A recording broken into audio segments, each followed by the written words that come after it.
Welcome everyone. SQL lecture series के lecture 6 में आज हम बात करेंगे रिलेशनल मॉडल के बारे में। ओके, तो रिलेशनल मॉडल से पहले लेक्चर 5 में हमने आरडीबीएमएस के बारे में पढ़ा, उसके डेफिनेशन को भी समझे। उसमें 2 पॉइंट्स आए थे, एक रिलेशनल मॉडल और एक ईएफ कोड। तो उस दोनों पॉइंट में से आज हम रिलेशनल मॉडल कर रहे हैं और नेक्स्ट लेक्चर में हम ईएफ कोड रूल करेंगे।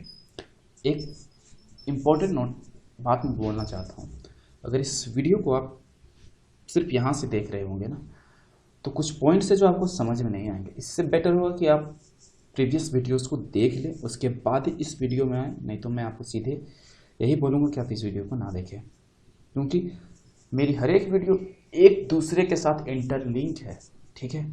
और यहाँ की जो थ्योरीज मिलेंगी वो प्रैक्टिकल बेस्ड थ्योरीज हैं, कोई बुकिश थ्योरीज ज़्यादा नहीं है यहाँ पे। सो अगर आप उस तरीके से आए हो कि आपको एग्ज़ाम के पॉइंट ऑफ व्यू से, तो उतना फ़ायदा नहीं होने वाला है, ठीक है। आप अगर इसको अच्छे से पढ़ने के पॉइंट ऑफ व्यू से आए होंगे तभी ये आपके लिए फ़ायदेमंद होगी। तो चलिए, मैं उम्मीद करता हूँ कि आप आगे की 5 लेक्चर देख चुके हैं, जो 5 वीडियोज़ आई हैं, तब आप इस लेक्चर को देख रहे हैं। तो चलिए शुरू करते हैं। तो रिलेशनल मॉडल क्या होता है? तो पहला रिलेशनल मॉडल क्या है, तो इसे डिज़ाइन किया था ईएफ कोड ने, ठीक है। It is designed by EF code, ठीक है। तो ईएफ कोड सिंपल से एक साइंटिस्ट है। अगर आप इनके बारे में गूगल पे सर्च करोगे कि ईएफ कोड कौन है, तो मे बी अगर EF code scientist may be, ये है ईएफ कोड, ठीक है। इन्होंने ही रिलेशनल मॉडल को बनाया था।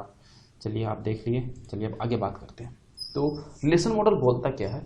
इन रिलेशनल मॉडल और RDBMS we can store the data in the form of table और रिलेशन। आरडीबीएमएस हमने क्या पढ़ा था? आरडीबीएमएस के लेक्चर में हमने क्या पढ़ा था कि RDBMS store the data in the form of table और रिलेशन। तो रिलेशनल मॉडल भी सेम है, यानी कि रिलेशनल मॉडल बोलिए या आरडीबीएमएस बोलिए, दोनों डेटा को टेबल और रिलेशन के फॉर्म में सेव करते हैं, ठीक है। तो कहाँ सेव करते हैं, ये क्वेश्चन आपके लिए, आप कमेंट बॉक्स में बताएं कि कहाँ सेव करते हैं। मैंने आपको बताया है कि डेटा कहाँ स्टोर होता है, ठीक है। तो चलिए मैं बता देता हूँ। ये डेटा को स्टोर करता है डेटा बेस में, सिंपल है। In relational model, third point, in relational model we can also store what? Meta data in the form of table. Okay, हमने समझा सेकेंड पॉइंट में कि ये डेटा को स्टोर करता है, बट रिलेशनल मॉडल क्या कर रहा है?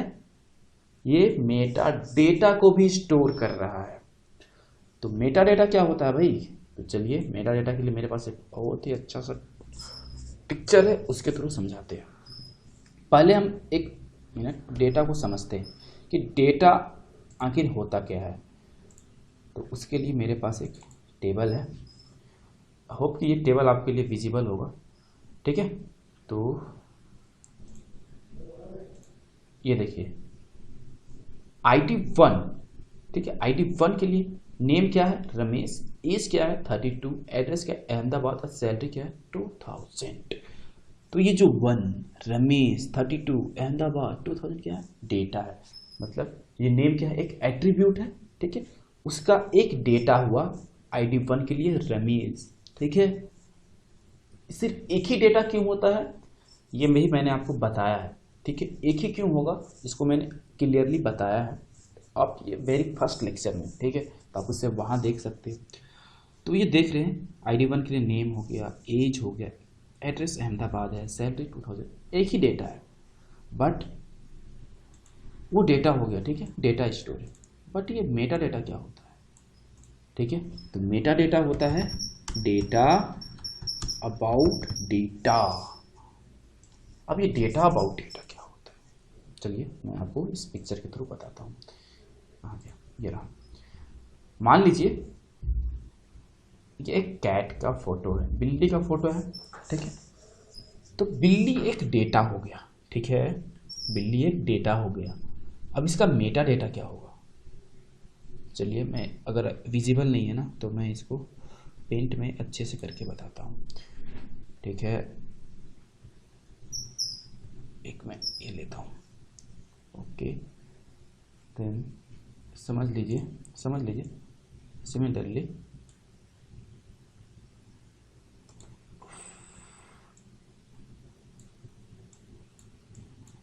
ये एक फोटो है, ठीक है, ये मेरा एक टेबल है। अब मान लीजिए इसमें एक कॉलम और ऐड हो गया, ठीक है, उस कॉलम में हम लिखते हैं प्रोफाइल फोटो, ठीक है, प्रोफाइल फोटो भी अपलोड कर रहे हैं, डेटा जब एंटर कर रहे हैं ना तो प्रोफाइल फोटो भी एंटर कर रहे हैं। तो ये क्या हो गया? प्रोफाइल फोटो, प्रोफाइल फोटो हो गया, ठीक है। अब डेफिनेशन में क्या देख रहे हैं हम लोग? मेटा डेटा क्या है? डेटा अबाउट डेटा, इसको क्या बोलते हैं हम लोग? Meta data. मेटा डेटा किसको क्या होता है? Data about data. तो ये स्टूडेंट का डेटा होगा ना। अब डेटा अबाउट डेटा कहने का मतलब, अब इसको ध्यान से थोड़ा समझिएगा, ये प्रोफाइल फोटो भी एक डेटा हो गया स्टूडेंट के लिए। अगर कोई रिकॉर्ड एंटर हो रहा है टेबल में, सिंपली मान लीजिए अभी ये स्टूडेंट का टेबल है, तो रमेश का प्रोफाइल फोटो भी तो एक डेटा हुआ ना। अगर एक कॉलम प्रोफाइल फोटो होता तो वो फोटो जो अपलोड करते तो वो भी एक डेटा होता। तो उस डेटा मतलब प्रोफाइल फोटो का डेटा, मतलब इस प्रोफाइल फोटो का डेटा क्या होगा? मतलब प्रोफाइल फोटो भी एक क्या है? प्रोफाइल फोटो खुद में एक क्या है? खुद में ये प्रोफाइल फोटो खुद में एक डेटा है, ठीक है।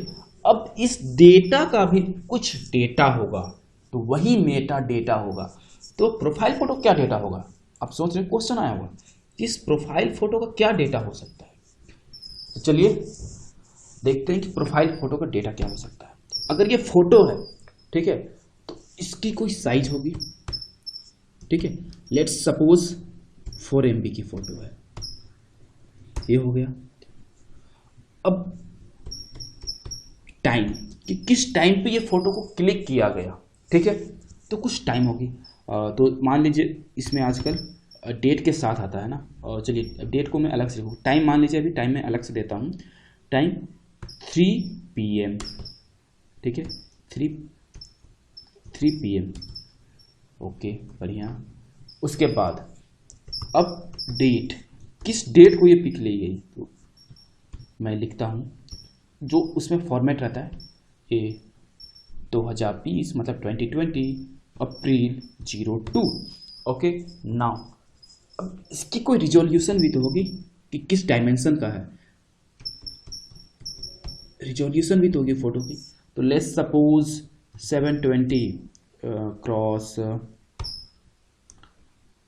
1250, लेट्स सपोज 1280, ओके। तो ये सब देखिए आप थोड़ा ध्यान से, resolution, date, okay, time, size, उसके बाद 4 MB, 3 PM,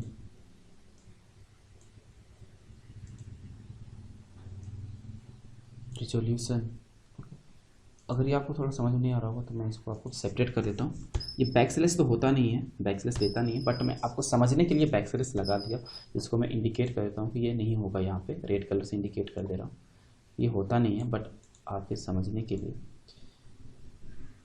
आप कभी देखना, प्रॉपर्टीज़ में जाकर आप चेक कीजिएगा कि कुछ इसी तरीके से रहती है, ये जो स्लैश में लगाया हूँ वो होता नहीं है। हाँ, तो चलिए अब आते हैं मेटा डेटा को समझते हैं। तो हम समझ रहे हैं कि मान लीजिए ये स्टूडेंट टेबल है, ठीक है, उस स्टूडेंट टेबल में ID 1 किसका है? रमेश का है। उसका रमेश का एज 32, एड्रेस अहमदाबाद है। सैलरी को समझ लीजिए कुछ देर के लिए, ये अभी प्रोफाइल फोटो है, ठीक है। तो इस प्रोफाइल फोटो में हम इसको अपडेट कर रहे हैं, ठीक है। लेट्स सपोज प्रोफाइल फोटो का कुछ नेम होगा ramesh.jpeg। आप यहाँ पे एक और फॉर्मेट भी जोड़ सकते हैं, ठीक है। तो ये कुछ JPG फॉर्मेट में है, ठीक है। तो ये यहाँ पे एक प्रोफाइल फोटो, तो ये प्रोफाइल फोटो में क्या है, रमेश डॉट जेपीईजी। बट इस रमेश डॉट जेपीईजी, थोड़ा ध्यान से सुनिएगा, इस रमेश डॉट जेपीईजी का अपना भी कोई डेटा है, ठीक है, ये अपना भी एक डेटा रखता है। मतलब रमेश डॉट जेपीईजी क्या है, रमेश डॉट, ध्यान से देखिएगा, रमेश डॉट जेपीईजी itself और क्या, itself और data, okay, but it also contains some data, a data also contains some data, means a data about data। मैं इसे साइड में लिख देता हूँ, डेटा अबाउट डेटा, ठीक है, डेटा अबाउट डेटा, ठीक है, डेटा अबाउट डेटा। तो मतलब इस रमेश डॉट जेपीईजी, मतलब रमेश का जो प्रोफाइल फोटो का भी डेटा क्या है, तो साइज है 4 MB, टाइम किस टाइम पे लिया गया, तो 3 PM में लिया गया, डेट क्या है, तो 2 अप्रैल 2020, रिजोल्यूशन क्या है 720x1280, ये भी डेटा है। तो यही सेकेंड पॉइंट बोल रहा है, थर्ड पॉइंट बोल रहा है रिलेशनल मॉडल का। In relational model we can also store meta data in the form of tables. तो आरडीबीएमएस में हम इतना समझे थे। तो अब सेकेंड पॉइंट, जब आरडीबीएमएस का लेक्चर आप देखेंगे तो वहाँ मैंने फर्स्ट पॉइंट बताया था, तो अब उसमें आप सेकेंड पॉइंट ये ऐड कर सकते हो, in RDBMS, in relational model की जगह आप आरडीबीएमएस लिख सकते हैं, we can also store meta data in the form of tables.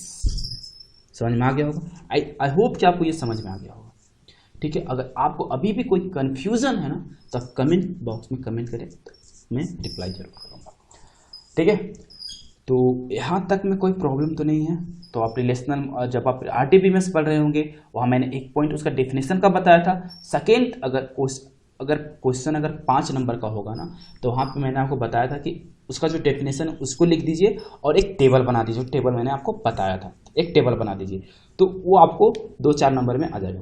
अगर 5-6 नंबर क्वेश्चन है तो आप वो एक डेफिनेशन लिखिए और फिर ये एक डेफिनेशन लिख दीजिए, ठीक है। और थोड़ा मेटा डेटा को समझा दीजिए, मेटा डेटा को कुछ ऐसे समझा दीजिए, तो ये आपका 5 नंबर का क्वेश्चन बन जाता है, ठीक है। और इसमें कुछ बचा नहीं, सिंपली वही कैट था, इसका कुछ डेटा था, ठीक है।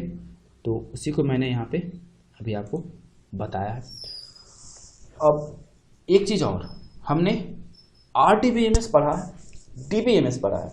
सिमिलरली कुछ क्वेश्चंस हैं जो मैं आपके साथ करना चाहता हूँ, ठीक है, और आपके लिए भी टास्क देना चाहता हूँ, आपको मैं ऐसे नहीं छोड़ सकता। तो एक क्वेश्चन, तो हमने प्रीवियस लेक्चर में हमने पढ़ा डीबीएमएस क्या होता है, आरडीबीएमएस को भी समझ चुके हैं। अगर हम आगे फर्दर बढ़ रहे हैं, ठीक है, तो कुछ पॉइंट्स हैं उसको हम लोग देखते हैं।